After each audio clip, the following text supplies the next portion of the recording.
Yesterday I looked for you and wow. I came to the door and it was locked, and I kind of took that as a sign that No you such guys were thing. done. No, you could have should have rung the bell. No problem. I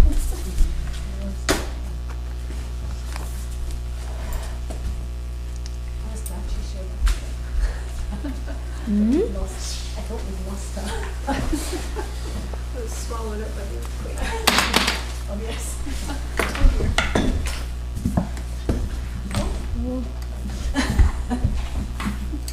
Thanks for that, Grace. Very complete namaskar. Second one. Ah, Right, like pouring into your it's perfect. Everything is just fine. Yeah, feels like I never left.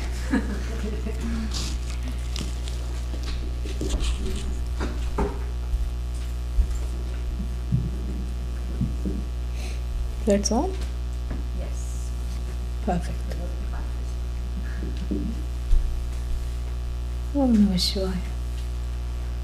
Om Sahana Bhavatu Sahanau Bhunaktu Saha Viryam Karavavahai Tejasvinnavadhitamastu ma Vidvishavahai. Om Shanti Shanti Shanti. Fourth chapter, first verse. Quite an involved verse.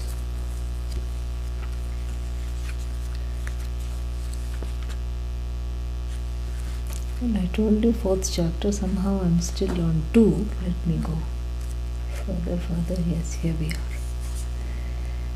Ya eko varno bahudha shakti yogat. Ya eko varno bahudha shakti yoga. Something was funny. We'll chant it one more time. Ya eko varno bahudha shakti yogad. Ya eko varno bahudha shakti yoga. Varnananekan nihitartho dadhati. Varnananekan nihitartho dadhati. Vijayti jante vishvamadau cha devaha. Vijayti jante vishvamadau sradevah. Sano buddhya shubhaya samyunaktu. Sano buddhya shubhaya samyunaktu. Yeah, very important opening verse, and it has something to say, and it starts with a fourth chapter starts with a big bang. Yeah, so we are in the middle of seeing this, and there has been a little gap, which means what? Yeah, start from the beginning, as though it never happened. So the key word here is avarnaha. That is what carries throughout. This is what I want you to remember. This is what the Upanishad wants you to remember, because that's how it starts. Avarnaha. Avarnaha means what? Covering. No, that's avarna. That's why the and a makes such a big difference. Avarna and avarana. What is avarna? Formless. Avarna. No form. No description. Nothing to catch hold of. Nothing to say this one looks like this, because this is Atma, Avarna. Essentially it is formless. No, but essentially elsewhere it is Satyam Jnanam Anantam. That is form. What is the form of Satyam? No, it has definition. Abadhitam Sat. What is Abadhitam? Non-negatable. Is that a form? No, if it's non-negatable, it must be there. So if it is there, it must have a form. That is your conclusion. If you are tempted to conclude like this, It has nothing to do with the Shastra. No, but Jnanam is there. Yes, does it have a form? Well, there is the knower. Is Atma the knower? No, because it's also the known. No, it's both knower and known. How can something be both? Objecting is shining. Both. It's not one. We can't say one and the same. We say it a little more. It is subject object, and then there's a big problem. Because subject, I am the object. For it, I am the that. In its essential nature, it morphs as the witness. When it is consciousness is called subject. Yeah, this is very important. And at the beginning of chapter 4, so it's soon going. You are the shine of the sun. You are the. And how can you be all that? There is no contradiction. And presence, Sat, and its sense, all things that have name and form, is yet conscious being. How many are there? Only one. But so many people in the room. No, it's all. So can there be half? No. Non-dually one. Advitiyaha. Ekameva Advitiyaha in the Chandogya Upanishad elsewhere.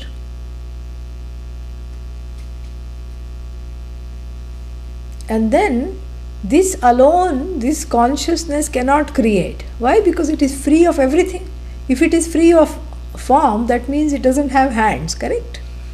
Yeah, so it cannot make this Jagat Chapati. Where all the beings are flattened, with the rolling pin of consciousness. And then not only flattened, as though that is not bad enough, put on a hot, cast iron griddle. Ayo, trahimam, pahimam, that's why everyone is screaming. Yeah. So how can the formless doesn't have arms and legs, correct? It doesn't have a brain, it doesn't have a mind, it simply is. So then everybody asks, how did this Jagat came into being? And then you want me to say that this formless consciousness, this avarna, this ekaha has made all this bahudha. Bahudha means multiple forms. How is that even possible? It cannot be possible. How is it possible? How is it possible? Here it says, because of a special power, it has gone and made a pact with that power. What is that power? Maya. Yama, sa Maya. What is Ma? What's Ma? Don't say mummy, okay? I don't want you to go there. What is the meaning of Ma? Ma is deep sleep?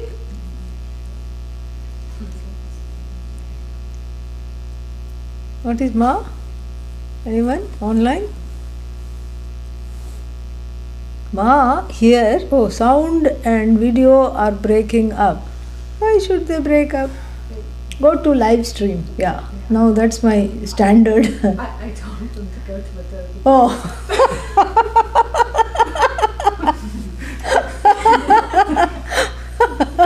This one's working properly. Oh, that's so funny. Okay, so we will pray. We will pray that this, I don't know what else to do here. Is any other application on or anything else? Live stream's working properly now. Okay, live stream apparently is working properly. Go there. If it's not working properly, come back here. Okay, no worries. You're welcome everywhere. Yeah, catch a plane, come here and sit, no problem. You're welcome. Yama, sa Maya. What is Ma? Ma. Pramana. There is Ma there. Ma plus pra. Prama. What is Ma? Bah, finally. Knowledge. Ma is knowledge. Ya means she who. She who is knowledge is called Maya. Yama, Sa Maya. Only for Ishvara. For you, it's the opposite effect. That we will discuss later. Only for Bhagavan, she's all knowledge. In fact, she makes this, uninteresting, just simply sentient, simply endless, simply existent blob of all knowledge, into some force that can create. She endows this Satyam, Jnanam, Anantam, this Ekaha Avarna with the power to create. What kind of power? Limitless power. Bahudha here means Vividha. Vividham bhavati iti Vividha. Shakti yogat. So this as though power, here we can use the word as though many, many times. This as though power, because it cannot be a real power. You know what happens if it's a real power? Then it becomes bigger than Atman. And it's not. So this power also comes and goes. It is there as a potential. It comes and goes. It's not a real power. It's an as though power.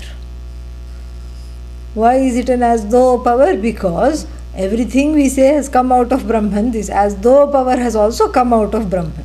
No, you can't fob me off with these explanations. I want a proper explanation. What do you mean as though power? Just like your as though projection in the dream. In the dream you have an as though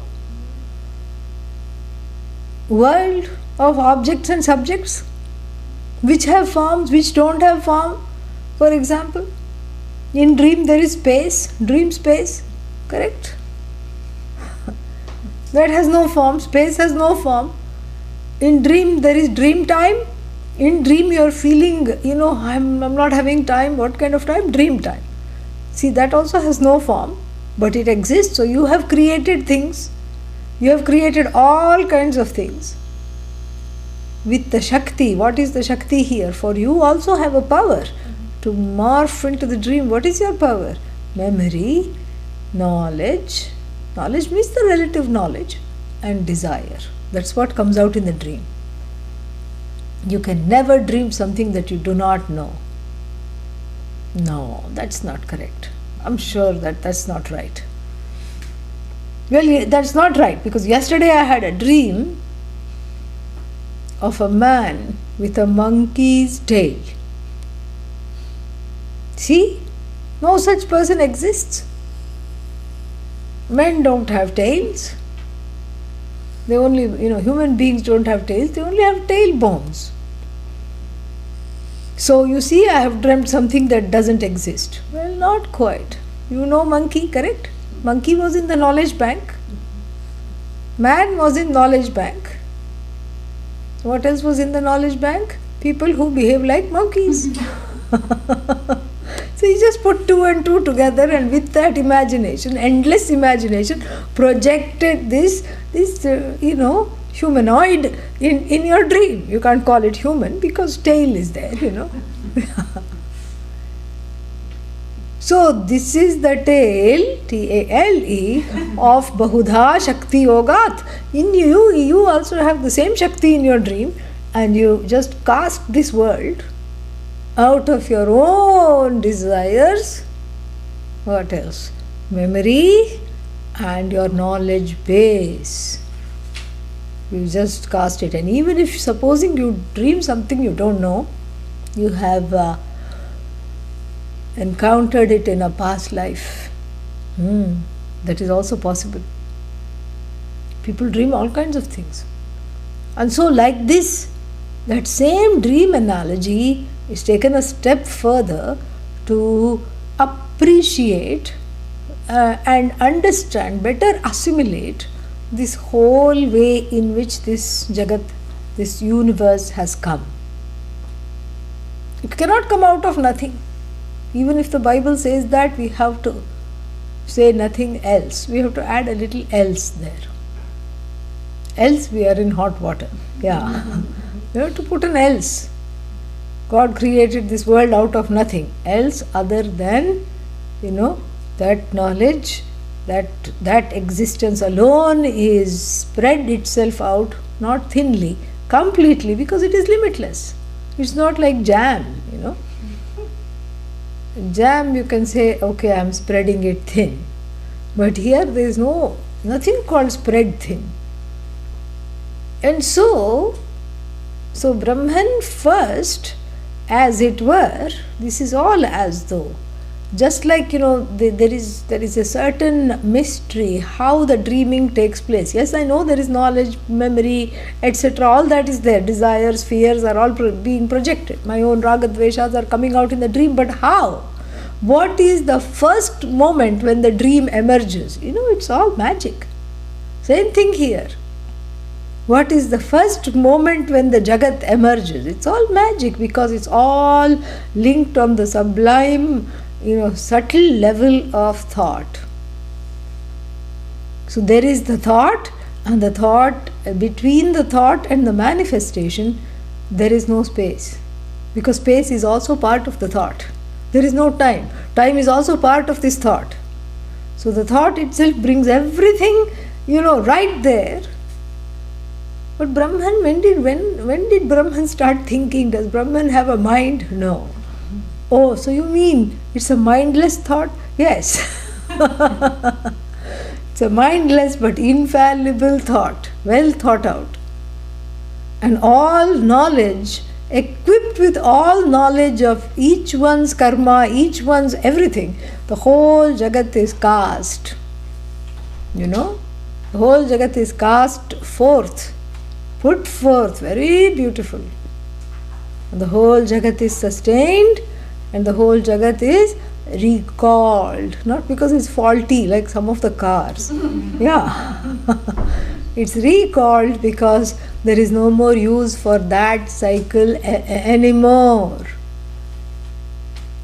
Very beautiful. So, there is one song which says, Parabrahmajayam, you know,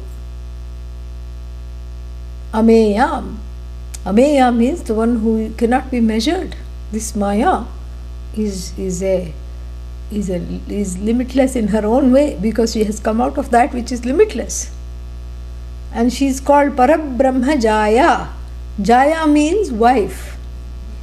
Yeah. The consort, as it were. This is a bhakta's, a devotee's imagination. You know, Parabrahma Jaya. Jaya means the consort of Brahman who becomes his helper, so to speak, and she paints this whole Jagat, breathes life into it, does all kinds of things, and including, you know, keep people from their own understanding, you know, keep people believing in the body, mind, sense complex as the ultimate reality, you know. And so, this is the Bahudha Shakti Yoga. So, there is a yoga here. What is yoga? A joining. It's almost like Brahman went and shook hands with Maya and said, all right, from today you and I are a team. You know. And she said, all right, but I have certain conditions. Because this is not some patriarchal, you know, thing. I have my own conditions. And Brahman says, okay, what is it? Well, you don't come in the forefront at all. It should all be me, women's lib. He says, TK, okay. So it's all Maya, everyone should say. Yeah. He says, everyone will say it's all Maya, it's all Maya. Day and night they'll be chanting your name. And then one more condition she puts. What's the other condition? That, you know, that the spoof of the Jagat should not be easily known. That this whole universe is just, you know, it's an eyesore. But this whole universe being an eyesore is just a, you know, it's just because I have some kind of dust in my eyes. And I'm unaware that it's a spoof. This is part of the, what is it called? The deal. Yeah. between Brahman and Maya, so to speak. I should get all the credit for creation. No problem, Mother Goddess. Without you, how can anything happen? No problem, Brahman says. I'm in the background. No problem. So I'll only join with you if I get all the credit. And then people should not call the bluff, because otherwise I will feel bad. I will have nowhere to go. You know?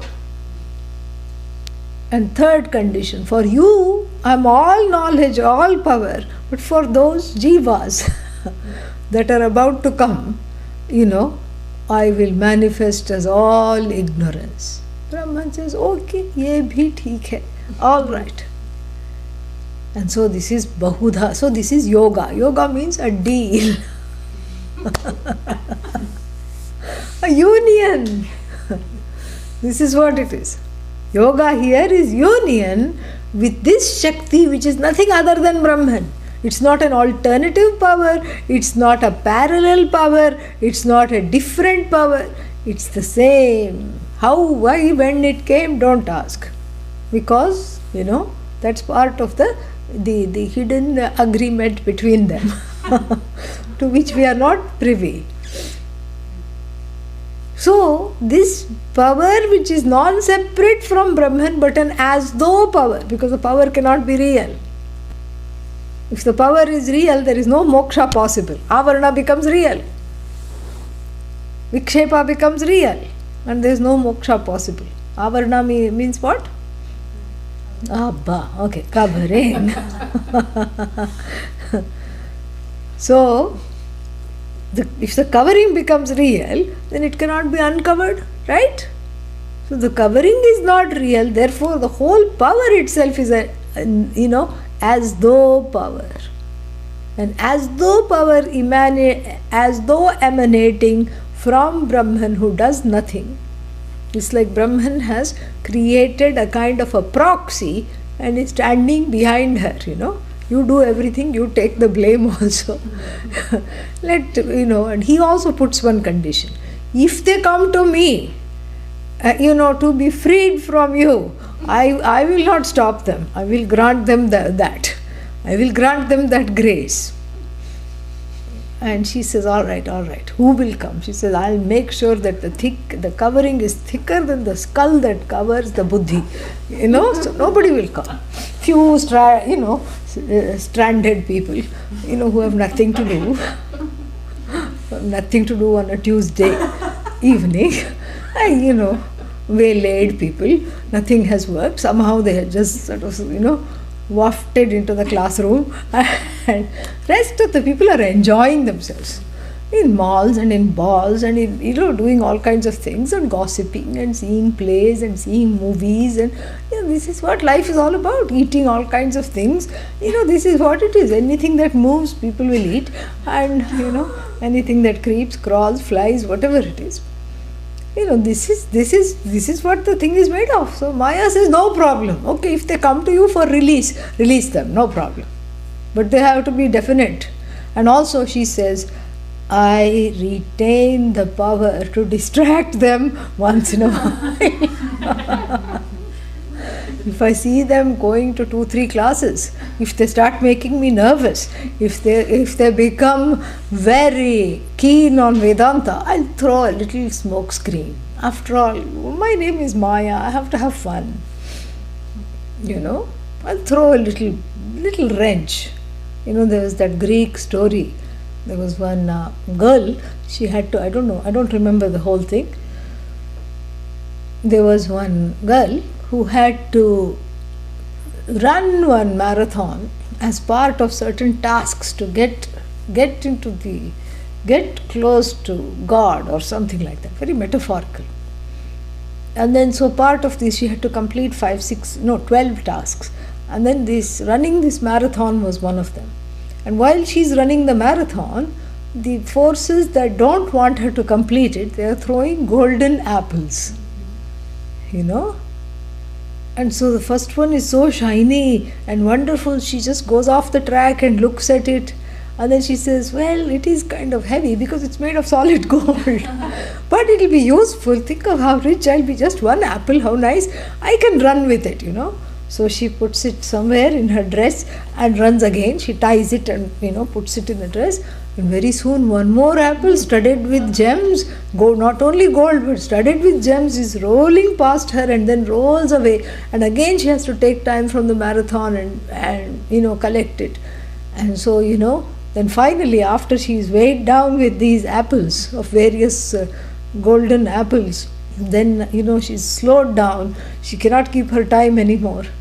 And then she realizes, okay, I can either have these apples and go home right now, or I can run. And as soon as she decides to run, the apples disappear. See how metaphoric, how wonderful. Yeah, Atlanta, that was her name. Atlanta and the golden apples, that was her name. Some Greek Roman story. So like this, the two margas, Preyas and Shreyas, the one the one which leads directly towards discovering oneself as a non-wanting, non-desiring, satisfied, contented person, and the other one leading to what? Leading to things that are desirable in the relative sense. Not, there's a difference between that which is relatively desirable and absolutely desirable. In fact, all there is one desire, which is the absolute desire to be free of all desires. That's the only desire. But not recognizing that, I have to make a difference between the relative and the absolute, and then it's very easy to get stuck in the relative. With the help of this deal, Shakti Yoga, this yoga, this so-called union between Brahman and Maya, she says, okay, you can release them, but not before I have troubled them a little bit. I'm going to just, make them, But what will you do? Brahman asks, what are you going to do?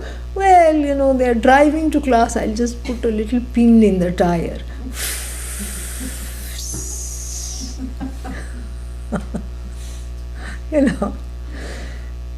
Then what will happen? You see, then they can't drive. Then they have to go and get it fixed and all. But why would you do that? Because you see, she says, you don't know anything, Brahman, you are so innocent. You see, what are you going to get if they miss one class? That's what you don't know. When they miss one class, the chances are that they'll miss a whole lot of them in a row. This is what happens. You don't know the human mind. Because they have guilt, because they have fear, and then they have hopelessness and despair. My prasada, all of them. But it's all me only.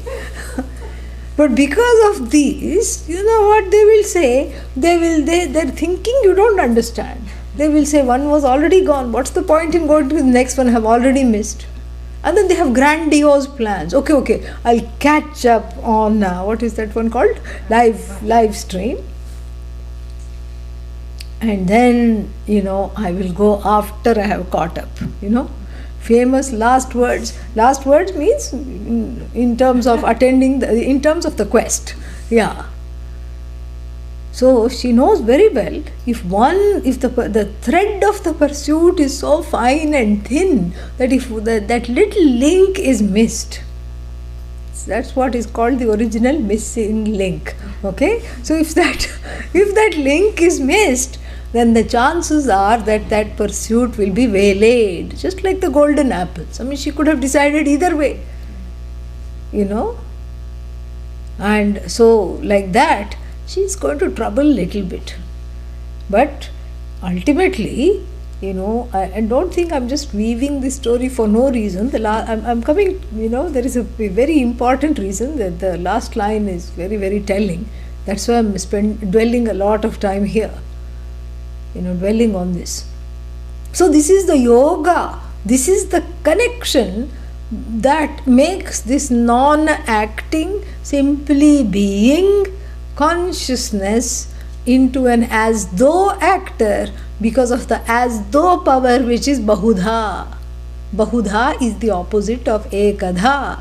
Ekadha means single power, single track power, Dha means a kind, single, one kind of power, but no, one kind of power is not enough to this universe. So many powers, Ichha Shakti, Jnana Shakti, Kriya Shakti, power to create dinosaurs, power to create winged dinosaurs, and power to create all these strange beings. So strange they look. All of them, especially these sea creatures, amazing. That jellyfish.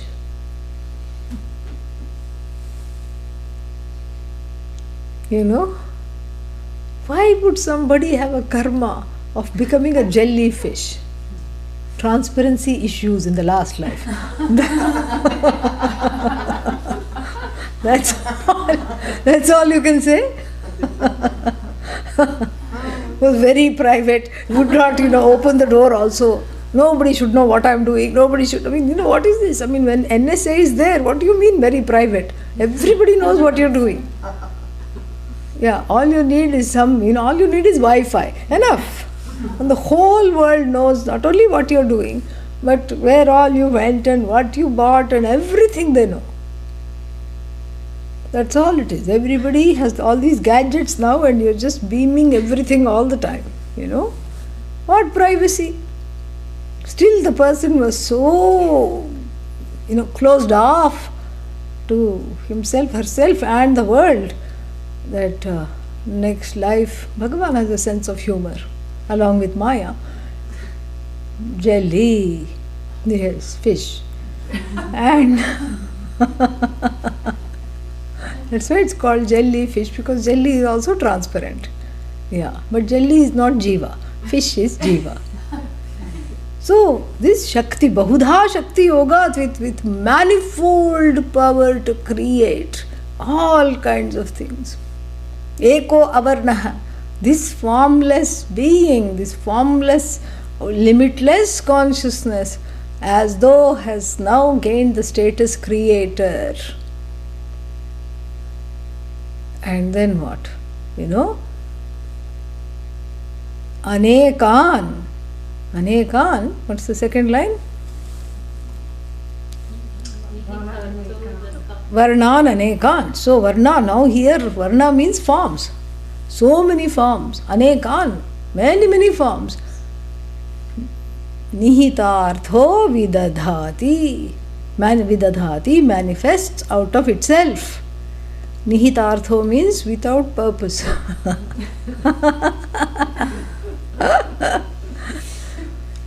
Inscrutable, no reason.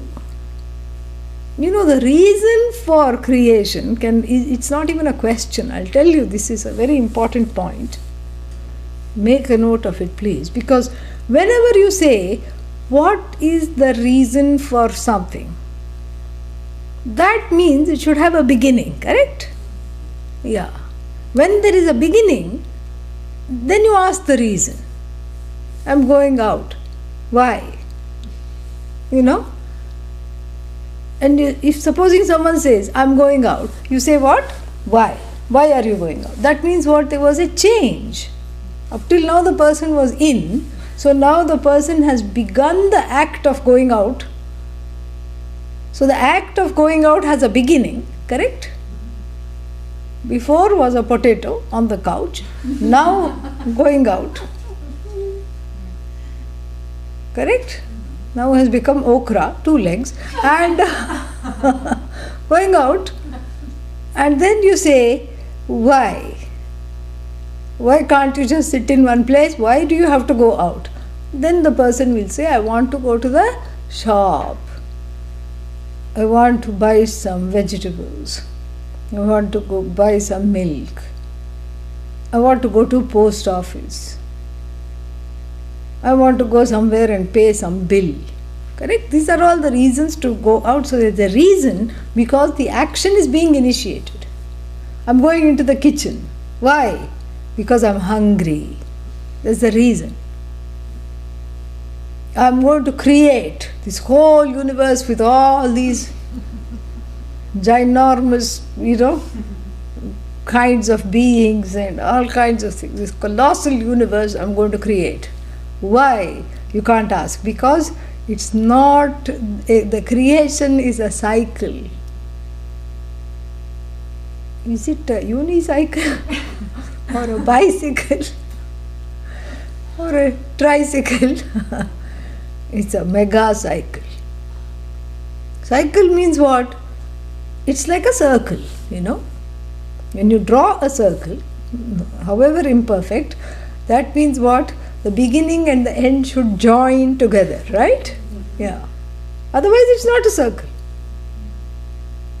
Circle means there should be the beginning and the end should join together so that you don't know where it began and where it ended.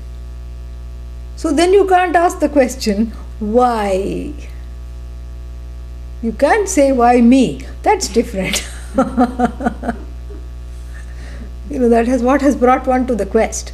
But you can't say, if it's a cycle, you cannot say, why did it start? Because it never started.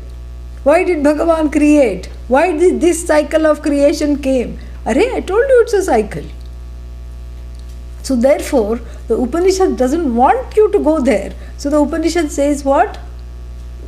Nihitartho vidadhati. Projects without any reason. No, but I want the reason, otherwise I'll be so upset that I can't focus on what you're going to say next. All right.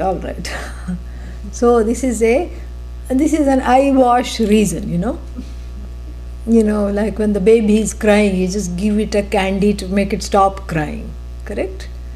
And so the reason that is given is the karmas of all the jivas, jellyfish, included. The karmas of the clamoring karmas of the unformed jivas. But how can something unformed have clamoring karma? That's a head scratching moment. So that means what?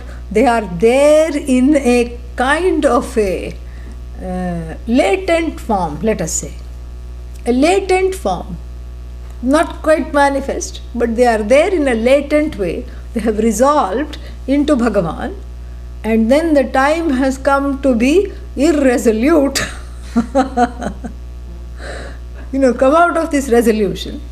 And at the same time, let us say, Bhagavan has having that special thought, the thought of the universe, along with the thought of the jivas. I'm sick of this soup, this hot soup of consciousness.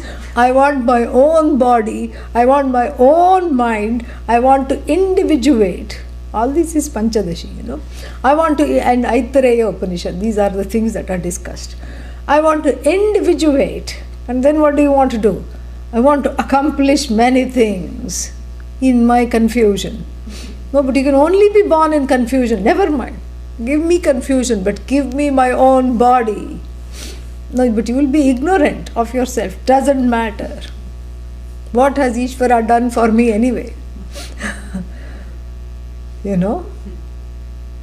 I want so many things. I have in fact left a lot of things in the bucket list from the last life. Before the bucket came, before I was overwhelmed by the bucket, there was a huge list which I did not get a chance to fulfill.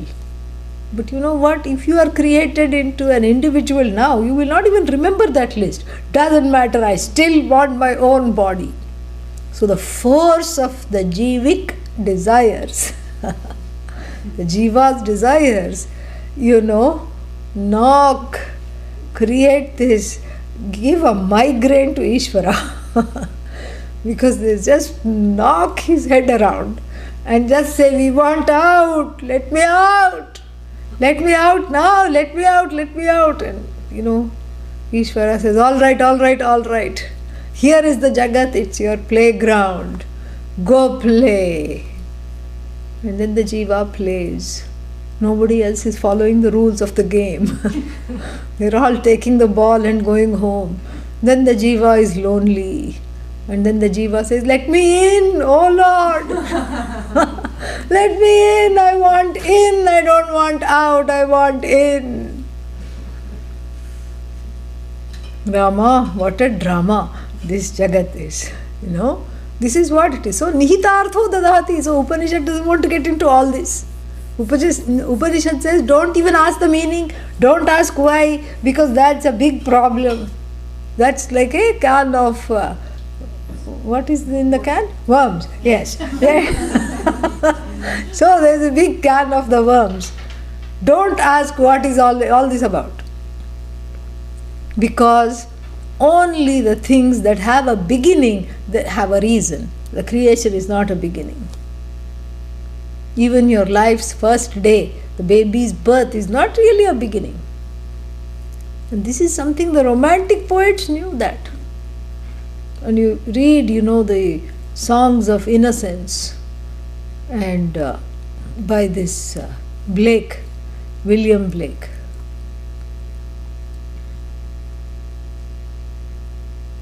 And he says, we come from afar. We have had long histories. He says that. Not in entire forgetfulness do we come from God who is our home. He says we remember some things, but then that gets erased. Heaven lies about us in our infancy. Very nice, beautiful. Songs of innocence and experience. They knew, they had a certain sense of this. And so you don't ask the reason why. It's just nihitartho vidadhati. The whole projection is there. Time is there, space is there. There is a playground. An alienated and sad playground, but nonetheless, a slightly creepy playground, but nonetheless a playground. This is called, what is it called? Kshetra. And Bhagavan in relation to this kshetra is called Kshetrajna. Very nice. And so, don't ask the reason for the creation, because there is none. Why is there none? Because there is no creation.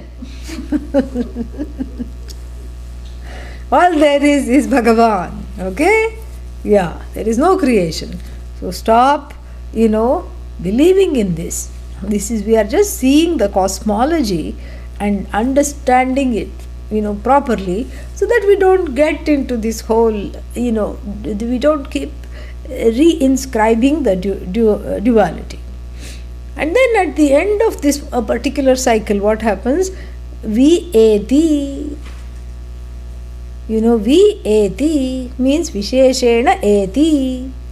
Vishvam, Vishwam Visheshena eti. Vishwam, vidadhati, dadhati and eti. Adau dadhati, ante cha eti. This is how the what is that? Anvaya will come. Adau vidadhati, ante cha eti. Vi-eti. So, Adav means in the beginning. In the beginning, you just told me there is no beginning. Please stop confusing me, okay? You just told me there is no beginning, but now the text says in the beginning. In the beginning of what? This particular cycle of creation. Everything is a big cycle. I told you that it's not a bicycle, it's not a tricycle, it's a mega cycle. That mega cycle is called Kalpa. Inside there are smaller cycles, Manvantara. All these things are there. So one of those cycles, it is that force which projects and retracts repeatedly, without any purpose. It looks to us that it's projecting and retracting, but what is really happening? Nothing. Just like a dream. So, Vishwam means this universe, along with the waking individual is also called Vishwa. So, along with this, along with all the jivas, this whole thing is projected and retracted. Who is the one who is doing this? First it was called Avarnaha, who has now become Devaha. This effulgent being, shining, self-shining being, who is the abode of all knowledge, omniscient, omnipresent, who is Bhagavan. So you see, very interestingly, you see the quote unquote, you witness the birth of this Jagat along with the birth of the maker called Bhagavan. Both are being, projected, so to speak, and both are mithya. Bhagavan is not mithya, the status of being Bhagavan is mithya. Yeah, that's what it is. Status of being Jiva is also mithya. That is where the redemption lies from samsara. And then, so this is the whole cycle. Itself formless, associated as it were with all power, all knowledge, all action, manifests this universe entirely without purpose, because the purpose is there only because when there is a beginning, manifests it and retracts it repeatedly based on, again, we have to say the karmas of the various jivas. And who is this? Devaha. This Bhagavan who is all knowledge, Deva shining with all knowledge. And I can say Atma is also Deva, I am Deva. That is what has to be discovered here. That's why the word Deva is used, because Atma is also self-shining, Bhagavan is also self-shining. So Atma is Bhagavan, this is Mahavakya right here. Mahavakya is that which shows the identity between Jiva and Bhagavan, Jiva and Ishvara. Right here is Mahavakya, the word Deva has come finished. It becomes a Mahavakya. And then it concludes with a prayer, very appropriate for the beginning of the 4th chapter. Saha Devaha Naha Asmakam Shubhaya Buddhya Samyunaktu. Again the word yoga, correct? Yuj. Yuj means to associate with, to unite with. Naha. So no doesn't mean no here. Yeah, no here means yes. Please, may this Bhagavan, Naha means us, asmakam. May no Naha, 6th case. So, may this Bhagavan, us, unite us, Sanyunaktu. May this Bhagavan unite us with what? Shubhaya Buddhya, with good buddhi. What is buddhi? The faculty of intelligence, proper thinking. Yeah, may I have proper thinking. This is really the ultimate prayer. This is the only prayer. Don't ask for money. Don't ask for, all the enemies to be destroyed. Don't ask for a promotion. Ask for to be, have proper thinking. That's what it is. The word Shubha means auspicious, but it also, in the colloquial Indian parlance, it means a something well done. Like it's a word of completion.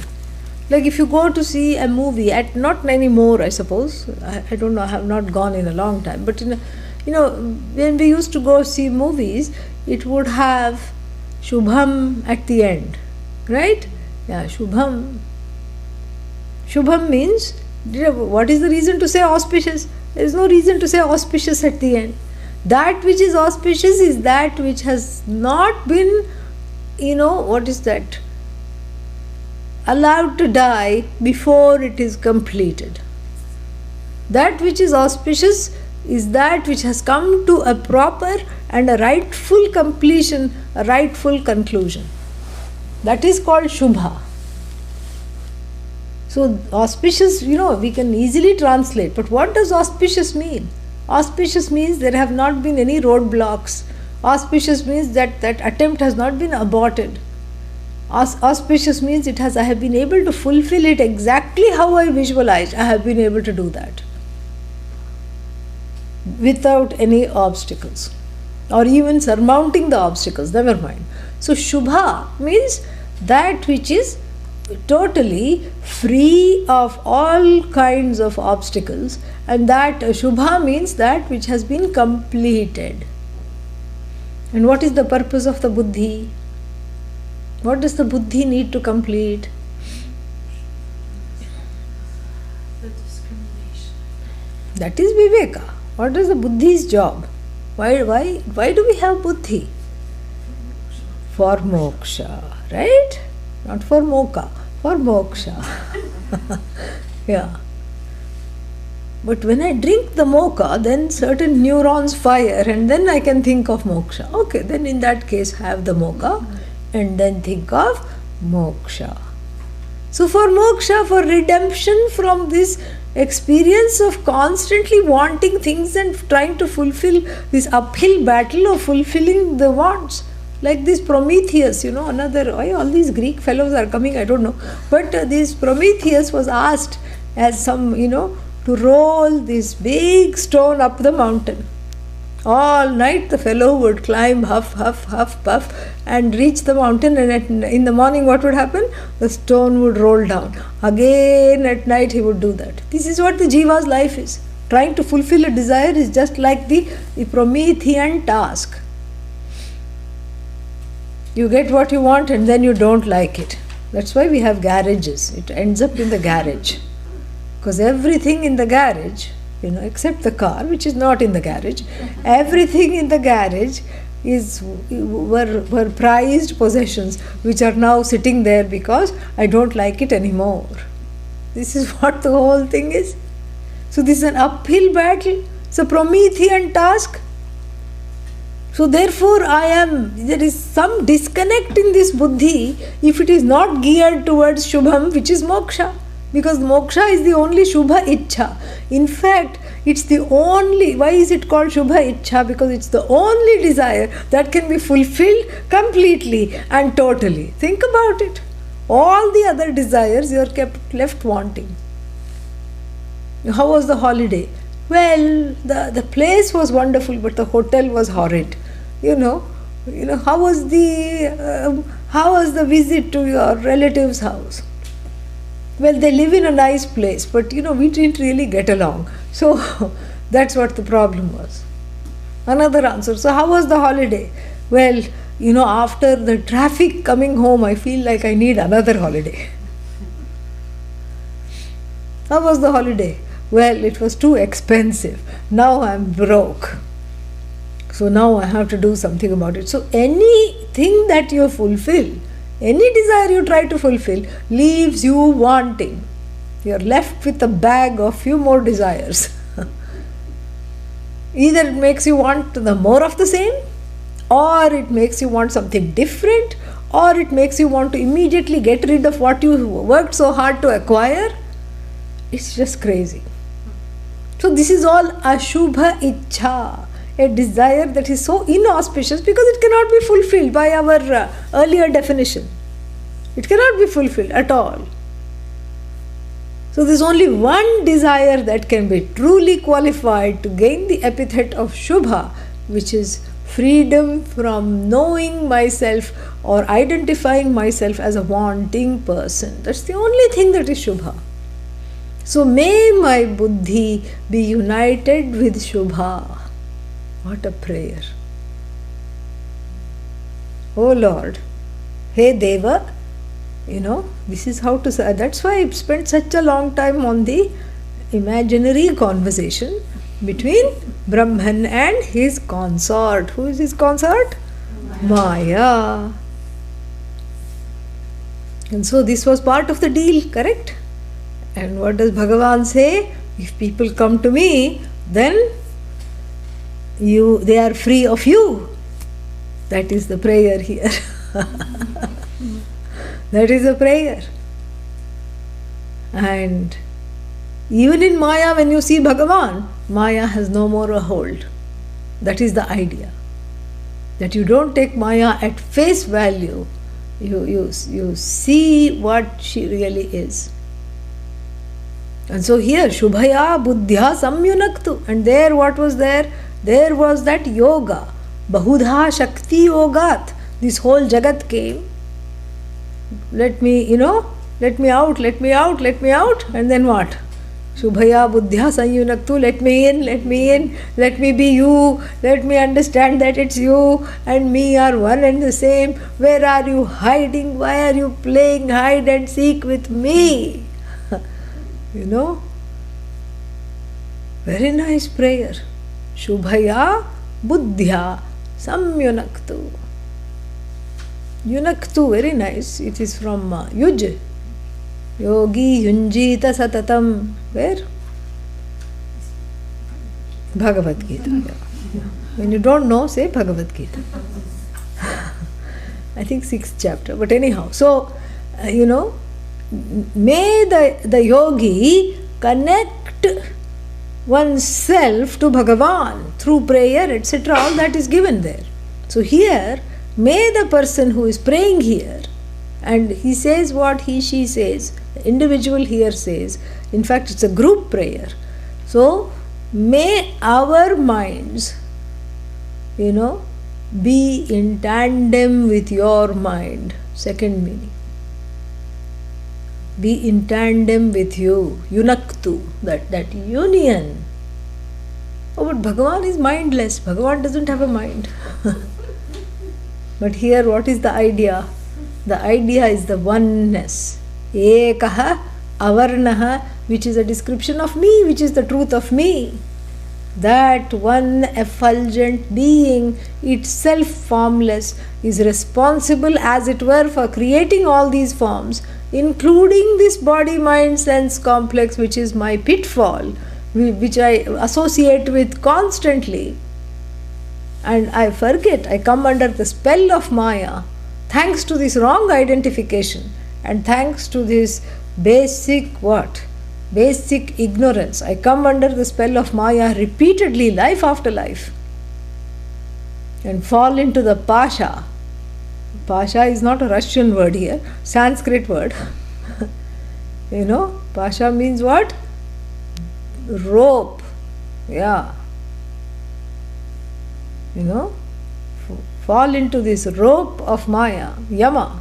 See? Yama, Maya. Fall into the rope of Yama, which is also Maya. And this is a big mess, and come back again. And so this let me in, let me out psychology has to go. Yeah. First let me out and then let me in. Like a cat, A cat apparently cannot stand a closed door. Yeah, if it has a certain rules to live by, this is one of them. Don't, allow any door anywhere to be closed, including the main door. So what should you do? You just sit there and meow till they get a headache, and they open the door. And then rule number 2 of cat life, once the door is open, you don't have to go out. Even in the winter. And you can stand there, 2 legs out, 2 legs in, and the tail twitching. This is the jiva. This is mimicking the jiva. Same thing. Let me out. No. Let me in. I don't know if I want out or in, but it's kind of nice. Yes, I know I'm ignorant, but some nice food I can get to eat. I know I'm ignorant, but I love movies. I know I'm ignorant, but I want to go shopping. So what? No, but that's not right. I know that, I know better. Why am I doing this? It's time for class now. I should not go shopping. At least not now, not on a Tuesday. And so this way, this let me in, let me out business, let it come to a stop. Let my buddhi be fine-tuned to desire that which is the truth of myself. And then another meaning, because this is what Bhagavan also wants, because it's called Shubha Ichha, because this desire is blessed by Bhagavan, correct?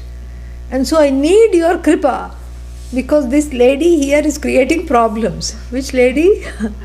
Mother Maya, Mother Avidya. She's creating problems. See, she's always wanting me to go to restaurants. And so therefore, I need a little break here. And so what is the break here? The break is, may I have Shubha. I'm going to take a few more minutes because it's too much fun to leave it right here. And besides, I don't think we are meeting next week. So we better finish it now. So Yeah, in exchange for a whole hour next Tuesday, I'm going to take a few more minutes now. So, so then how am I going to understand this? How am I going to even understand what to desire? Because I don't know what to desire, correct? Always the movies, the malls and the balls look nicer than this Vedanta, so boring, Atma, Atma, Atma, Atma, that's all you talk about. Somebody asked me, you always talk about Atma? I said, always. What is the subject matter? Atma. What did you teach yesterday? Atma. What are you going to teach tomorrow? Atma. How boring. Whereas you have this, Nana, Bahuda, Vidhadati, all this whole world projected, all the colors, the forms, the sounds, the stimulation. Aha, what is all this? Why? How am I even knowing? How am I even going to know what to desire? And here is where the Shastra walks into the picture. And the Shastra, it doesn't walk by itself, correct? How does the Shastra come? Through the teacher. The teacher carries the Shastra. And so here, the Shubha Ichha is to desire a teacher, because without which the knowledge cannot come, even if you stand upside down. We recommend Shirshasana because standing upside down, what does it do? It gives blood to the head, and we like that because it allows one to think clearly.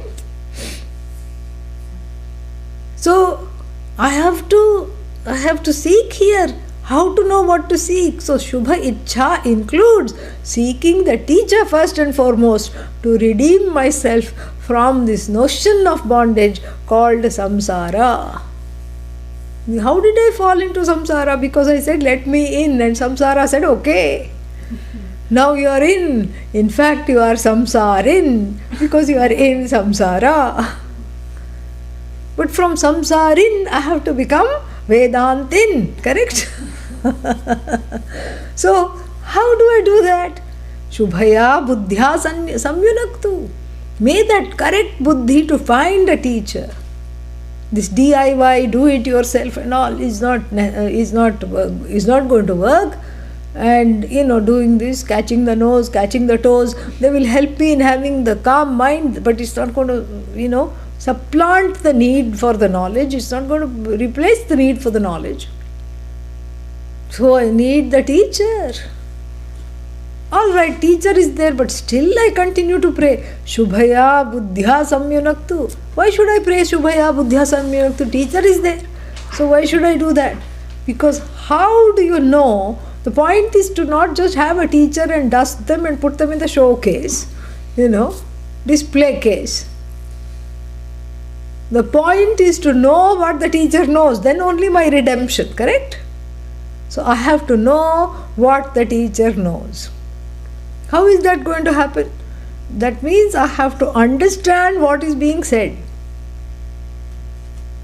So how is that going to happen? If my mind is in tune with the mind of the teacher, then I understand everything. This is the whole idea. This is the ultimate prayer. Mama chittam, tava chittam, mama chittam, anuchittam bhavatu. Interestingly, the same prayer is used in marriage. When two individuals come together, let us be of the same mind, and the same prayer for being, one with the teacher from the standpoint of knowledge. That's the whole thing. It's just amazing. Otherwise, the knowledge cannot be transmitted because there are no receptors. In the receiver, the transmitter may be working fine, but the receiver is blocked, pun intended. And so if the receiver is blocked, then the Shubha Ichha, even if it is there, becomes Ashubha immediately, negates itself.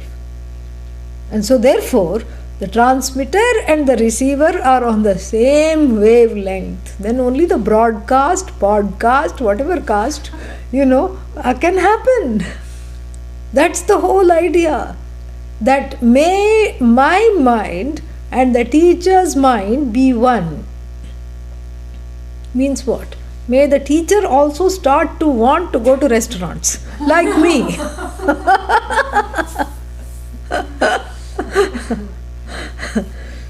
No.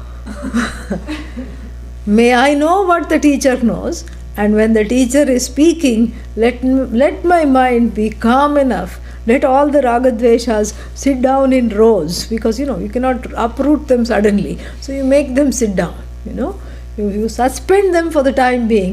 May they all sit down in rows and then not create a row when I am studying this. Shubhaya buddhya devaha naha samyunaktu.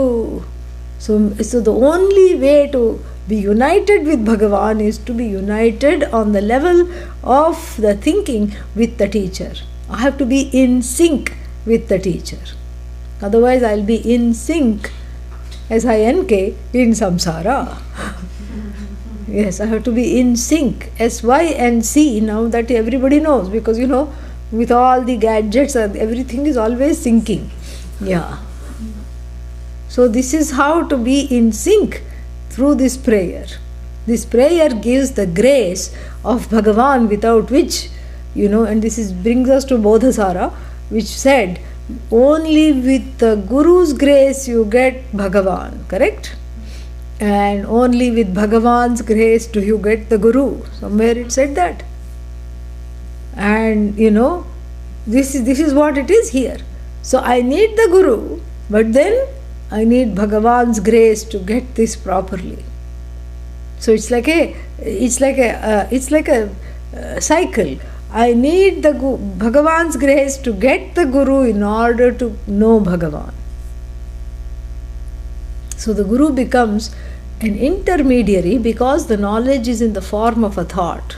Except all the other thoughts, I wish I could go somewhere else, I wish I could see this, I wish I could have this, or you are the agent of those thoughts. This thought is planted by the Guru in the form of a vritti jnanam, vrityakara jnanam. So this thought is planted. Oh, I knew it. I was being indoctrinated and brainwashed. I knew it. So now you are talking of planting thoughts. Well, it's not indoctrination. What is the thought that is planted? Let us see that. The thought that is planted is you are the whole. But it takes root. Why? Because you happen to be the whole. You want to be the whole. You want to be what you already are and you don't know it because of this let me in, let me out saga. Endless. That's a good one. I have to remember that. So, let me in, let me out saga makes me stuck and I don't know. So that thought which is already you, which is already there in other words, at the original frequency of aham, aham, asmi, I am, that thought is already there. It's already there. That I am self-effulgent, I am, I am, and this unchanging being is there. And I know I am is also there. So the thought, what you are, is not there. That has been displaced by all other thoughts of limitations, so-called identification with wrong things. And so this thought displaces those penchant for identifying with the limitations. So you identify with when all the limited notions are displaced, all that is left to identify is the limitless. So the thought is like a flower coming from the mouth of the teacher. And what is it facing? It's facing a huge wall behind which Bhagavan sits. That's what it is. So that flower has so much power that it goes as soon as it comes out of the mouth of the teacher. It has the power to break asunder that tall wall that one has built, which is hiding darshan of Bhagavan. So the wall comes down. You don't even need Margaret Thatcher to say, bring down the, what did she tell? What did she tell him? Mr. Reagan, bring down the wall. Yeah, you don't even need all that. Here the flower in the form of the knowledge. I say flower because it is fragrant, it cannot be kept a secret, it is beautiful, it is desirable, and it seems, small and not of, and finite, because the vritti is finite. That's why I say flower. So like the flower, it goes from the Guru's mouth and as it were breaks down this wall of resistance, the wall of false notions, the wall of fears and tears and all kinds of useless desires. And you see Bhagavan. The wall is what is keeping the Bhagavan away from you. That is the flower power, vritti power. That is the vritti. So I have to be in tune with this vritti. I have to be able to receive this vritti. When that wall is breaking down, I shouldn't start, mixing the cement and start reinforcing the wall. Shubhaya buddhya samyunakto. Om Purnamadav Purnamidam Purnat Purnamudachyate Purnasya Purnamadaya Purnameva Vashishyate. Om Shanti Shanti Shanti. Harihi Om Shri Gurubhyo Namaha. Harihi Om. Yeah, so any questions are there?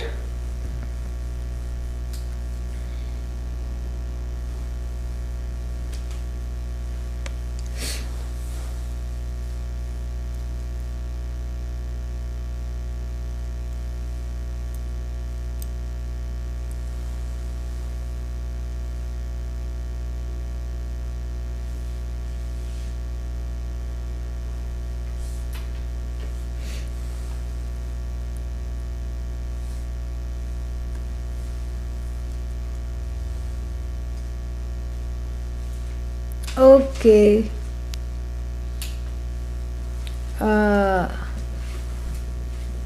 Getting vyapti. Yeah. So vritti vyapti. Vritti vyapti and phala vyapti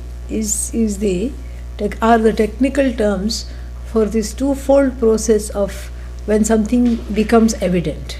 Like even this flower. So when I say flower, already the flower thought is in the mind, correct? So when I show you this flower, the thought as though comes out, as it were, and envelops the flower and takes the information back, and then this flower gets, matched up with that flower over there. And that is called phala vyapti.